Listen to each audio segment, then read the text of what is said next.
नमस्कार दोस्तों, मैं जितेंद्र सिंह। एक बार फिर से आप सभी का राना टेक ज्ञान में बहुत बहुत स्वागत और अभिनंदन करता हूं। आज हम एक बार फिर से आपके लिए बहुत ही महत्वपूर्ण टूल्स लेकर आए हैं, जो कि आपके फोटोशॉप में बहुत ही महत्वपूर्ण है। Crop tool. क्रॉप टूल के साथ साथ हम स्लाइड टूल के बारे में भी पढ़ेंगे, किस तरीके से उपयोग करते हैं और कहाँ पर इसका उपयोग होता है। तो चलिए हम आ जाते हैं अपने कंप्यूटर स्क्रीन पर और यहाँ पे आपको दिखाते हैं जो आज की क्लास में हम टूल कवर करेंगे वो कौन से। एक तो है यहाँ पे एक क्रॉप टूल, और जो दूसरा यहाँ पे टूल है वो यहाँ पे है स्लाइड टूल, और स्लाइड टूल में एक और स्लाइड सेलेक्ट टूल इनका परस्पेक्टिव ये होता है। इन दोनों की बात करेंगे और ये बहुत ही महत्वपूर्ण टूल होते हैं। खासकर अगर हमें किसी इमेज का कोई हिस्सा काटना है या फिर किसी इमेज से हमें पासपोर्ट साइज फोटो बनाना, तो कोई हिस्सा काटना है, तो उनके लिए यहाँ पे क्रॉप टूल भी बहुत महत्वपूर्ण होता है। स्लाइड टूल का वैसे तो हम बहुत ही कम उपयोग करते हैं, लेकिन कहाँ पे इसका बहुत ही ज्यादा उपयोग होता है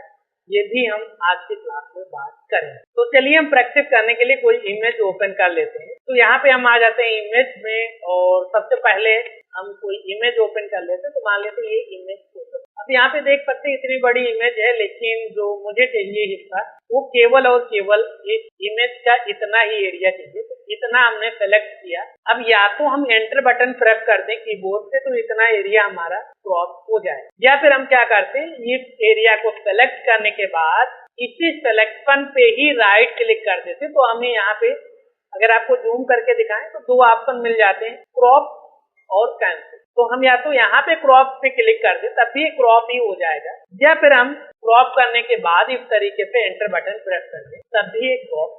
तो एक तो तरीका होगा कि इस तरीके से आप इमेज के किसी भी हिस्से को क्रॉप कर। यहाँ पे फिलहाल हम इस इमेज को कर देते हैं रिवर्ट, यानी पहले जैसी ही कर देते। कोई भी इमेज ले लेते, मान लेते हैं हम ये इमेज ले लें, ठीक है, ये इमेज हमने ले लिया। अब मुझे क्या चाहिए, मुझे केवल इतना एरिया चाहिए। तो हमने इस तरीके से क्रॉप टूल लिया और यहाँ पे ये एरिया हमारा सेलेक्ट। अब मान लेते हैं कि कई बार क्या होता है, आवश्यकता हमारी ये होती है कि हमने जो सिलेक्शन कर ली, लेकिन बाद में हमें लगता है भाई यहाँ पे मुझे सिलेक्शन को कम या ज्यादा कर। तो उस स्थिति में क्या होता है, आपको ये हैंडल मिल जाता है। अगर आप ऊपर की तरफ देखेंगे यहाँ पे भी आपको एक हैंडल मिल जाएगा, बीच में देखेंगे, यहाँ पे देखेंगे, ये आपको अलग अलग किनारे अलग अलग कॉर्नर से आपको हैंडल मिल जाता है। इन हैंडल की मदद से क्या है, आप एरिया को कम या ज्यादा कर। आपको कोई और ज्यादा एरिया चाहिए तो आप ऊपर की तरफ ले जाइए, यानी बाहर की तरफ ले जाइए। अगर आपको कोई एरिया कम करना है तो आप अंदर की तरफ ले जाइए। तो इस तरीके से आप कभी भी इस एरिया को कम या ज्यादा कर। और जब आपको लगे कि भाई जो एरिया मुझे चाहिए वो हमारा प्रॉपर अब सेलेक्ट हो गया, तो बस आप या तो राइट क्लिक करके क्रॉप पे क्लिक कर दीजिए, या फिर आप यहाँ पे एंटर बटन प्रेस कर, तो इमेज का वो हिस्सा क्या हो जाएगा, क्रॉप हो जाएगा। वो एक आपका एक अलग इमेज बन। तो इस तरीके से आप किसी भी इमेज से किसी विशेष हिस्से निकाल। अब दूसरा इसका महत्वपूर्ण उपयोग जो सबसे ज्यादा उपयोग किया जाता है वो पासपोर्ट साइज की फोटो बनाने के लिए। तो पहला तो तरीका ये है कि भाई हम इस तरीके से सेलेक्ट किया और एंटर कर दिया। अब इस तरीके से भी पासपोर्ट साइज फोटो बना सकते, लेकिन कंट्रोल जेड कर।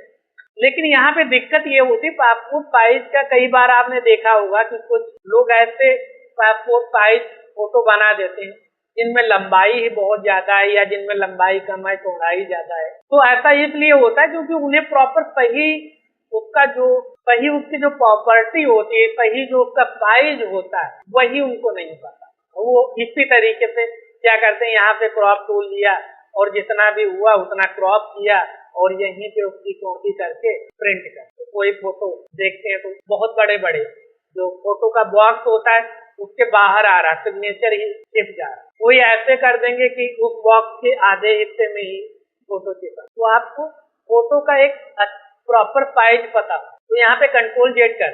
अब प्रॉपर साइज आपको मान लेते हैं पता है, आपको पता है तो कैसे आप उस साइज में क्रॉप करें। तो उसके लिए जैसे आप क्रॉप टूल लेते हैं यहाँ पे, तो आपके प्रॉपर्टी में भी वो ऑप्शन मिल जाता है, यहाँ पे विड्थ और हाइट। तो यहाँ पे विड्थ हमने क्या रखनी है, तो अगर आप पासपोर्ट साइज फोटो बना रहे हैं, ठीक, तो आपको यहाँ पे 1.2 इंच के लिए क्या है, आप हाई एंड टाइट टैब दबाएंगे, हाइट में आप पहुंच जाएंगे। और यहाँ पे जो आपको इसकी हाइट रखी, ये तो हो गई चौड़ाई। विड्थ का मतलब क्या होता है, चौड़ाई।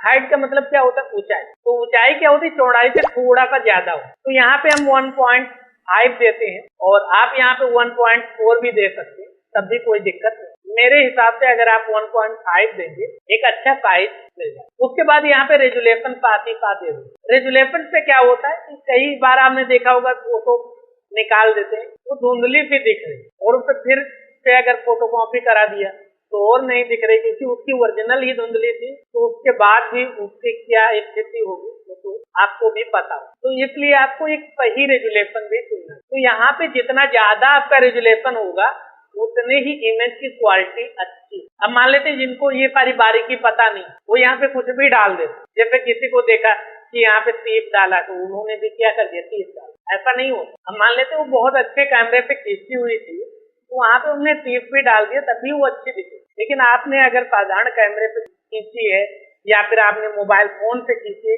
और वहाँ पे आपने 60 रेजुलेशन डाल दिया तो इमेज अच्छी नहीं दिखी। तो यहाँ पे आपको रेजुलेशन 3 को रखना है। अब ऐसा भी आपको नहीं करना कि भाई रेजुलेशन पे हमारी इमेज अच्छी होगी तो हम यहाँ पे सीधे 2000 क्यों ना डाल। तो यहाँ पे 3 को जो है वो बहुत परफेक्ट पाए, आपको बहुत अच्छी क्वालिटी की इमेज थी। तो यहाँ पे 3 को डालिए और यहाँ पे पिक्सल पर इंच सेलेक्ट। यहाँ पे फ्रंट इमेज क्लियर, इनकी बात हम बाद में करेंगे। तो यहाँ पे फिलहाल आप इतना कीजिए और उसके बाद क्या कर दीजिए, एंटर बटन प्रेस करें। उसके बाद जैसे ही आप यहाँ पे इस तरीके से क्रॉप करें ये ऑटोमेटिक उसी साइज में क्या हो जाए क्रॉप। यहाँ पे देख सकते जैसे हमने क्रॉप किया तो इसकी प्रॉपर्टी में इसी का साइज आपको दिख रहा है 1.2 और 1.5 इंच और रेजुलेशन। तो इस तरीके से आप एक अच्छे पासपोर्ट साइज की फोटो का साइज और उसका रेजुलेशन सेट। अब यहाँ पे क्या करना है आपको, सिंपल ये यहाँ से हम इसे इस तरफ ले आते हैं और यहाँ पे हम एक ले लेते हैं और यहाँ पे डिफॉल्ट फोटो का साइज ही ले लेते हैं और यहाँ पे पर इंच ले लेते हैं और यहाँ पे भी मान लेते हैं 300 दे देते ओके कर और यहाँ पे इस तरफ इसे ले आए और यहाँ पे ये हमारे पासपोर्ट साइज के लिए फोटो है। तो यहाँ पे हम मूव टूल लेंगे, मूव टूल, और इसे पकड़ के हम यहाँ पे लेंगे। तो यहाँ पे एक इमेज ये आ गई। अब हमें मान लेते हैं अगर इस तरीके से अल्ट के साथ बनाएंगे तो ये ऊपर नीचे हो जाए। तो हम क्या करते हैं, कंट्रोल जेड करते हैं और अल्ट शिफ्ट दोनों बटन को दबाते हैं। उसके बाद इस तरीके से हम एक इमेज यहाँ पे रखते हैं और फिर से हम दूसरी इमेज को कॉपी कर लेते हैं। इस तरीके से हमने 4 इमेज रखी। अब फिर से हम अल्ट शिफ्ट के बाद यहाँ पे नीचे ले आते हैं और फिर इसी तरीके से हम एक दूसरी इमेज, एक तीसरी इमेज और ये हमारी। तो इस तरीके से देख सकते हैं यहाँ पे हमारी पासपोर्ट साइज इमेज तैयार हो। तो इस तरीके से आप क्रॉप की मदद से पासपोर्ट साइज आसानी से फोटो बना सकते हैं। दूसरा जो यहाँ पे है टूल वो यहाँ पे है स्लाइड। तो स्लाइड टूल का हम लोग बहुत ही कम उपयोग करते हैं। इनका उपयोग कब होता है, जब वेबसाइट डिजाइन वगैरह आप करते हैं, अगर वेबसाइट डिजाइनिंग वगैरह करते हैं वहां पे अगर इमेज वगैरह का उपयोग किया जाता है तो उसके लिए यहाँ पे स्लाइड टूल का। अब कैसे इसका उपयोग किया जाता है, मान लेते हैं क्या करते हैं, हम इस फाइल को फिलहाल क्लोज, इसे भी क्लोज ही कर देते हैं और यहाँ पे फिर से हम मान लेते हैं ये इमेज हम लेते हैं, ठीक है, चौड़ाई में इमेज है तो अच्छे से समझते हैं। तो यहाँ पे हमने ये इमेज ले लिया और यहाँ पे हमने लिया स्लाइड। अब स्लाइड टूल पे क्या है, हम इसे यहाँ पे इस तरीके से हमने ड्रॉ कर। तो ये क्या हो गया, इमेज 1। यहाँ पे अगर आपको थोड़ा सा जूम करके दिखाएं, यहाँ पे 1 लिखा है, यहाँ पे 2 लिखा है, यहाँ पे 3। तो इसका मतलब क्या है कि यहाँ पे ये इमेज अभी क्या होगी, 3 पार्ट में होगी। एक पार्ट ये हो गया, एक ये हो गया, एक। अब मान लेते हैं इस तरफ से भी हम इस तरीके से ड्रैग करें, इस तरीके से, और इस तरीके से भी हम इस तरीके से सेलेक्ट करें। अब इस इमेज के अगर पार्ट की बात करें तो इस इमेज में टोटल कितने पार्ट होंगे, 11 पार्ट। 1 2 3 4 5 6 7 इस तरीके से सभी के आपको नाम दिख रहे हैं। अब अभी इसमें आपको कुछ अंतर नहीं दिख रहा, अभी अंतर दिखेगा, लेकिन उससे पहले अगर मान लेते हैं इस दूसरे टूल की भी बात करें, दूसरा टूल जो है वो स्लाइड सेलेक्ट। अब मान लेते ये हमने सिलेक्शन कर ली, लेकिन यहाँ पे दिक्कत क्या हुई, मान लेते हम इससे बिल्कुल यहाँ पे लाना चाहते, तो इसके लिए हम इस टूल को सेलेक्ट करेंगे, स्लाइड सेलेक्ट टूल, और उसके बाद इस तरीके से हम यहाँ पर लाकर छोड़ दें। मान लेते इसे थोड़ा सा और आगे हम ले जाना चाहते हैं, इससे हम थोड़ा सा और ऊपर ले जाना चाहते हैं, तो इस तरीके से आप इसे रीअरेंज भी कर सकते, यानी जो पोजीशन है वो चेंज कर। अब इसका प्रभाव क्या होगा, इसका प्रयोग क्या होगा, कैसे ये इमेज अलग अलग पार्ट में कट जाएगी। तो उसके लिए क्या करते हैं, हम यहाँ पे फाइल में आते हैं और यहाँ पे save for web, save for, zoom करके दिखाएं, save for web, alt shift control plus. तो यहाँ पे जैसे आप इस पे क्लिक करें तो आपके सामने इस तरीके का एक पॉपअप आए। यहाँ पे आपको कोई भी छेड़खानी नहीं करनी, कुछ भी नहीं करना, सिंपल आपको यहाँ पे सेव पे क्लिक कर देना। यहाँ पे देख रहे हैं सेव, जैसे आप सेव पे क्लिक करेंगे तो यहाँ पे सेव में आपको डेस्कटॉप मान लेते हैं, डेस्कटॉप को। उसके बाद थोड़ा सा जूम करें और यहाँ पे अगर आपको थोड़ा सा फोकस करके दे, यहाँ पे इसका नाम हम हटा के, यहाँ पे इसका नाम हटा के हम दे देते हैं टेक्स्ट दे दिया। उसके बाद यहाँ पे आपको ध्यान रखना है सेव एज टाइप में आपको कोई भी चेंजिंग नहीं करना है, सेटिंग लाइट ये सब भी आपको कुछ भी नहीं छेड़ना है। सिंपल आपको नाम जो भी देना वो दे देंगे और सेव पे क्लिक कर दिया और हमारी फाइल ये सेव हो गई। अब हम आ जाते हैं अपने डेस्कटॉप पे। डेस्कटॉप पे जैसे आते हैं तो यहाँ पे टेक्स्ट नाम की फाइल है, जैसे इस पे डबल क्लिक करते हैं तो ये देख सकते हैं हमारे ब्राउजर में ओपन हो गई। अभी ये इमेज हमें एक जैसा ही दिख रहा है, लेकिन ऐसा नहीं कि ये इमेज एक ही पार्ट है, ये अलग अलग पार्ट है।